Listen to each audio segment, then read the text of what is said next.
You have also questioned about the all-party delegation. Yesterday, Mr. Jairam Ramesh has also tweeted that the welcome which they have received was very lukewarm. But on the other side, it's your own Congress members who are stating that these meetings were were being done in a very positive manner. In fact, yesterday only Mr. Shashi Tharoor led delegation have met JD Vance.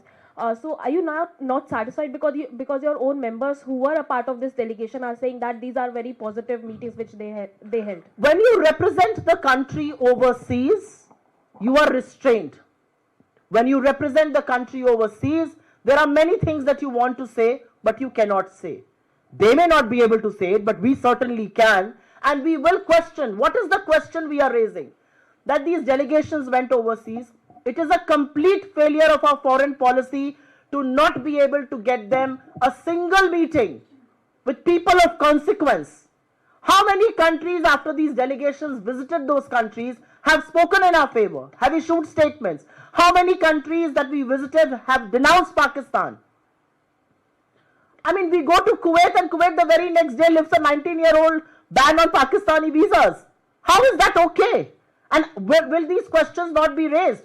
I mean, it's all right for mainstream media to say that all is hunky-dory, but a lot of these people who have come back and said we were ambassadors overseas, we could not have said a lot of things, but back home in India, we will question. And the one big question we are asking is that some of these delegations, in fact, most of these delegations were made to meet people of Indian origin overseas. They were made to address people of Indian origin in Indian embassies and high commissions. How about addressing your own parliament? You don't want to call a session there, but you want to address Indians overseas. I mean, what kind of double speak is this? And what have we achieved? But I don't just want to single out the foreign delegation bit. I have highlighted a string of policy failures owing to the complete collapse of our foreign policy, and for which India is having to pay a huge price. How do you see the fallout between Donald Trump and Elon Musk? I mean, I have no comments to make on the fallout, but they should learn lessons from our own Prime Minister and Mr. Adani. I don't have comments to make on Musk and Donald Trump, but I will certainly say that they should have learned some lessons from our own Prime Minister and his good friend Mr. Adani. You stay behind the scenes and you control everything, you control the Prime Minister. I think Musk made the mistake of coming in front. असलियत ये है कि थोड़ा उनको हिंदुस्तान को देखकर सबक सीखना चाहिए था. हमारे वाले जो हैं वो बिल्कुल सेफ हैं क्योंकि पर्दे के पीछे से उनकी कठपुतली के तार मित्र के हाथ में हैं. यहाँ पर तो खुलकर बातें होने लगी थी, तो उस मीठे में कीड़े तो पड़ने ही थे. Ma'am, but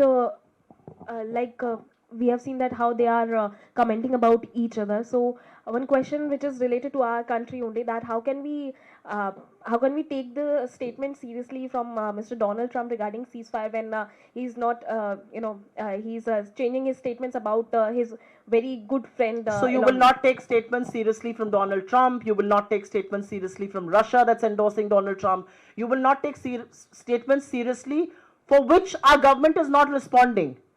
If Donald Trump is lying, I am willing to discount that if the Prime Minister of this country comes out and says that Donald Trump is not speaking the truth. Why is the Prime Minister skirting away from this issue? Why is the Prime Minister not saying a word? I mean, doesn't this bother you? Doesn't this worry you that the Prime Minister speaks about everything under the sun? He is willing to discuss the weather, but he is not willing to discuss something that raises questions on our own sovereignty. मतलब हम Donald Trump पे यकीन चलिए नहीं करेंगे, हम यकीन करने को मोदी जी पर तैयार है. मोदी जी खुलकर बोलते क्यों नहीं है डोनाल्ड ट्रंप के खिलाफ? डोनाल्ड ट्रंप ने 11 बार बोल दिया, मोदी जी एक बार नहीं बोलते हैं. अब रूस भी डोनाल्ड ट्रंप की बात को बोल रहे हैं कि डोनाल्ड ट्रंप ने मध्यस्थता करी, हम अभी भी चुप रहेंगे, और मोदी जी तो बिल्कुल बोलते ही नहीं है. जी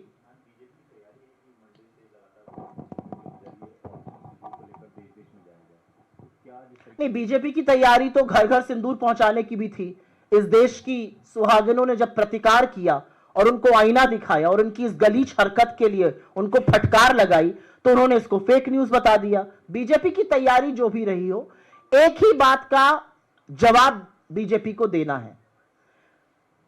आप उन 3 दुर्दांत आतंकवादियों को कब पकड़िएगा? और जब तक उनको नहीं पकड़िएगा, आप कोई प्रेस कॉन्फ्रेंस मत करिए, क्योंकि न्याय नहीं हो सकता है. हत्या उन तीनों ने करी थी, वो कहां है? वो कैसे फरार हो गए, वो कैसे आजाद घूम रहे, उनको कब पकड़िएगा? और दूसरी बात ये बताइए, आपने ट्रंप की धमकी सुनकर सरेंडर क्यों किया? मुद्दा इस बात का है, बाकी वो कुछ भी कहते रहे, वो सब बेईमानी बातें हैं।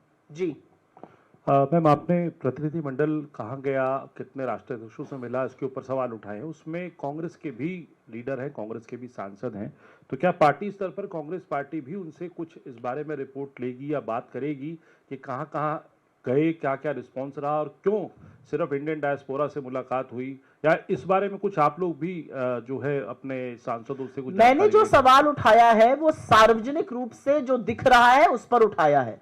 हमारी लीडरशिप क्या डिसाइड करती है, ये लीडरशिप नेतृत्व का काम है, ये मेरा काम नहीं है।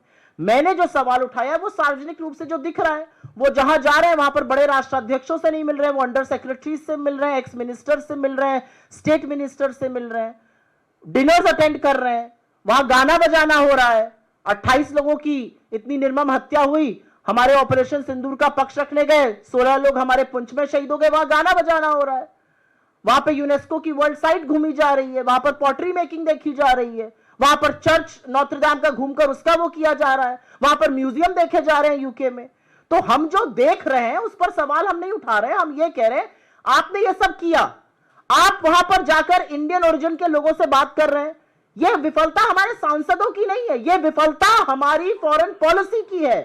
फॉरेन पॉलिसी इसलिए है क्योंकि विदेश मंत्रालय का काम था उनको बड़ी बड़ी मीटिंग्स दिलवाना, विदेश मंत्रालय का काम था बड़े जो प्रभावी थिंक टैंक्स हैं उनसे मिलवाना, ओपिनियन मेकर से मिलवाना। आपने उनको किससे मिलवाया? यहां पे एम्बेसी ने उनको ब्रीफ किया, वहां वो जाकर एम्बेसी को ब्रीफ कर रहे हैं। मतलब गजब तमाशा चल रहा है। वहां पर आप इंडियन ओरिजिन के लोगों से मिल रहे हैं, तो आप अमेरिका और यूएई में इंडियन ओरिजिन के लोगों को समझाएंगे कि हमने क्या किया और क्यों ऐसा किया और क्या हुआ।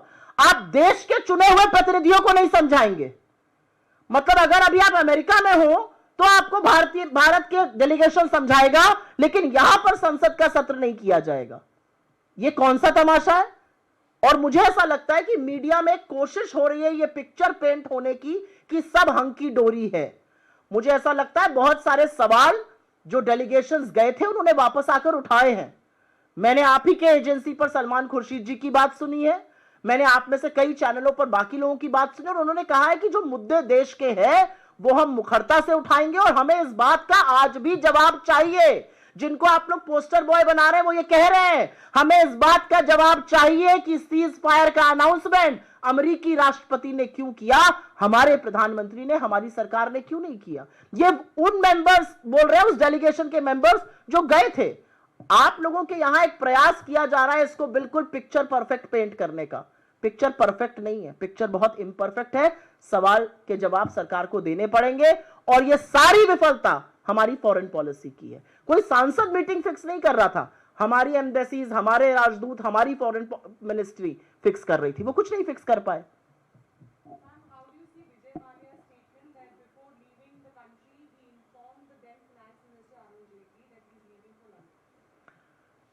This is not the first time he has said it, by the way. He has said it before. It has been verified by multiple people. And if I may actually say so, I was a journalist back then, and I used to cover Parliament, and I saw that conversation happen while they were walking out of the Rajya Sabha proceedings. There were multiple MPs who witnessed that conversation. The reality is that the government of the day has to answer. Whether it is Vijay Mallya or Mehul Choksi or Nirav Modi or anybody else, Sandesh, I mean, there are so many people who fled this country. You can keep talking about it ad nauseum. Do you remember in April, we were told that Mehul Bhai is coming back? All of you did special shows on it. All of you took our sound bites. Has Mehul Bhai come back? We are talking now on the 6th of June. So the government of the day has to answer what really transpired. There was a lookout notice for him. Why was that notice removed? Because he claims that he went straight from Parliament to the airport, and from there he flew. He obviously could not have flown if the lookout notice was in force. I think there are many questions that the government needs to answer. There were fraudsters, there were defaulters who have all turned fugitive. How did they flee from under your nose? आज विजय माल्या जो कह रहे हैं इसका जवाब सरकार दे सकती है, और असलियत यह है कि तमाम सांसदों ने उनके इस कॉन्वर्सेशन को, उनकी इस बातचीत को राज्यसभा से निकलते वक्त सुना था और देखा था। ये पहली बार नहीं कहा गया है, लेकिन सवाल आज ये उठेगा कि जो उनके खिलाफ एक लुकआउट नोटिस थी वो जा ही नहीं सकते थे, वो लुकआउट नोटिस किसने हटाई? असलियत ये भी है कि चाहे वो विजय माल्या हो या नीरव मोदी हो या मेहुल चोकसी हो या तमाम लोग हो, जतिन मेहता, ऐसे तमाम एक फेहरिस्त है जो आपकी आंखों में धूल झोंक कर फ्रॉड करके या डिफॉल्ट करके भाग गए देश से, आप एक आदमी को नहीं ला पाए। मुझे याद है शायद 12 अप्रैल का दिन था जिस दिन खबर आई थी कि भैया मेहुल भैया पकड़ लिए गए, हम आने वाले हैं। आप लोगों ने तड़ शो किए, प्रधानमंत्री मोदी का डंका बज गया, वापस तो नहीं आए अभी तक वो। मेहुल भाई तो अभी वही है जहां पर थे आराम से। तो सवाल इस बात का है कि सरकार को जवाब देना पड़ेगा। विजय माल्या अगर ये क्लेम कर रहे हैं तो सरकार आकर जवाब दे कि क्या असलियत है और कैसे वो भाग गए, कैसे नीरव मोदी, कैसे मतलब 11-11 हजार के करोड़ का घोटाला करके जब ये बात सार्वजनिक हो गई तो नीरव मोदी कैसे ये देश छोड़ के भागा, कैसे विजय माल्या चले गए, कैसे मेहुल भाई चले गए, कैसे संदेशरा चले गए, कैसे जतिन मेहता चले गए, इसका क्या जवाब है सरकार के पास?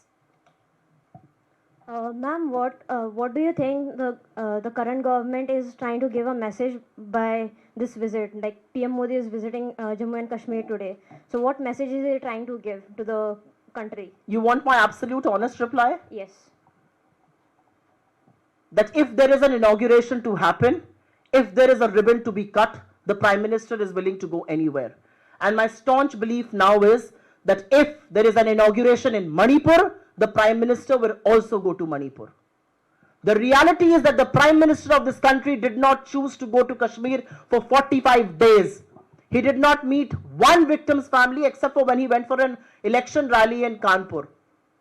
He has not met the bereaved families, he has not met those injured, he has not gone to Kashmir. He went to Bihar, Rajasthan, Gujarat, Mumbai, Kerala, Andhra Pradesh, all over the world. He even went on a foreign trip, but he did not go to Kashmir. And which is why the question will be that does Mr. Modi go only where an inauguration is supposed to happen?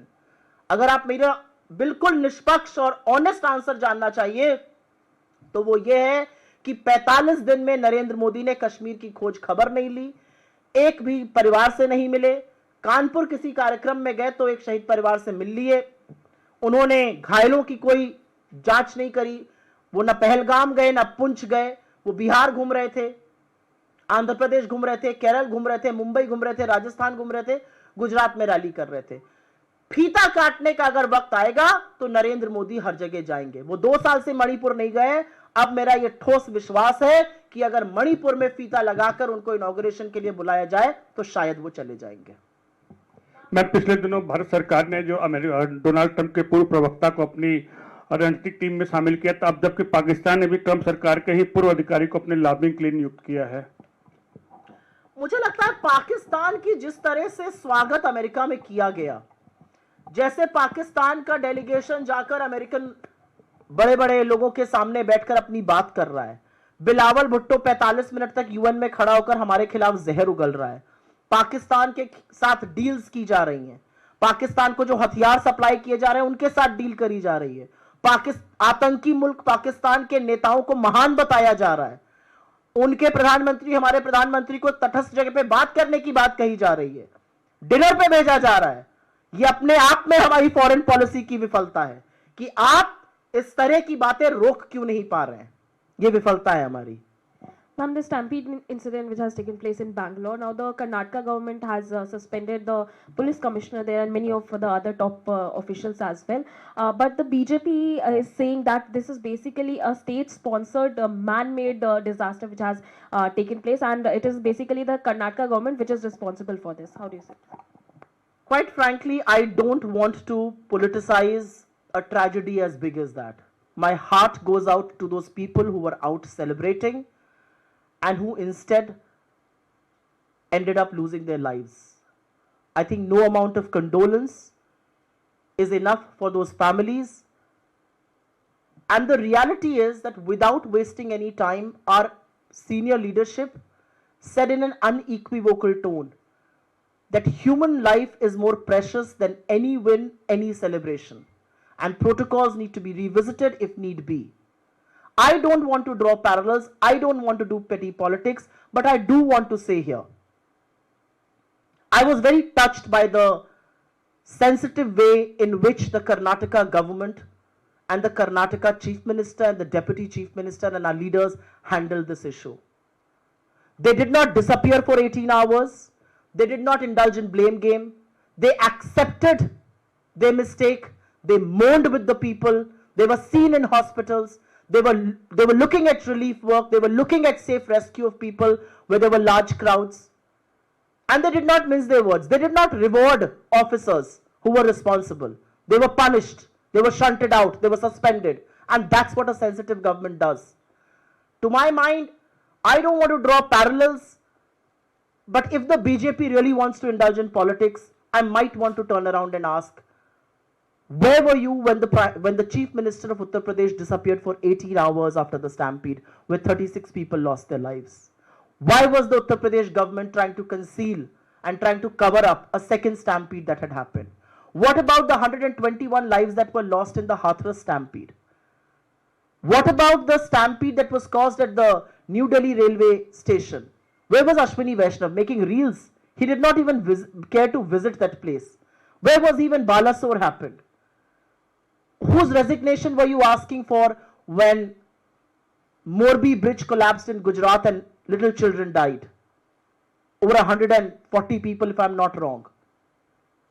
I don't think we need to politicize this. I don't think we need to play petty politics on it. I am extremely aggrieved with the loss of lives, and I'm reasonably certain that the government will compensate and the government will continue to stand with people who have suffered. There can be no greater tragedy than being out to celebrate and losing your life.